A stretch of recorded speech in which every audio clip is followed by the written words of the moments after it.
تیسری شرط تقوی، پرہیزگاری۔ جتنا زیادہ تقوی ہوگا، پرہیزگاری ہوگی، اتنا زیادہ آپ کا عمل مقبول ہوگا۔ پرہیزگاری ہوگی تب، تقوی ہوگا تب، تقوی کے ساتھ کام کرنا پڑے گا۔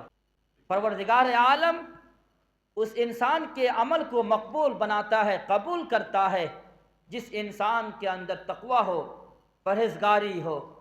اور اگر تقوی نہیں ہے، اللہ سے خوف نہیں ہے، گناہوں کو چھوڑتا نہیں ہے، انسان نیکیاں بھی کرتا ہے، باہر نکلتا ہے تو برائی بھی کرتا ہے، مسجد میں نیکیاں کرتا ہے، عبادات کرتا ہے، مسجد سے باہر نکلتا ہے تو پھر برائی کرتا ہے، گناہ کے کام کرتا ہے، گناہ کے بارے میں سوچتا ہے، گناہ کے بارے میں تصور لاتا ہے، گناہ کے بارے میں طرح طرح کی باتیں کو سوچتا ہے، بے حیائی کرتا ہے، آنکھوں سے بد نگاہی کرتا ہے، تو پھر وہ سمجھ لے کہ وہ آپ کا یہ عمل مقبول نہیں ہوگا۔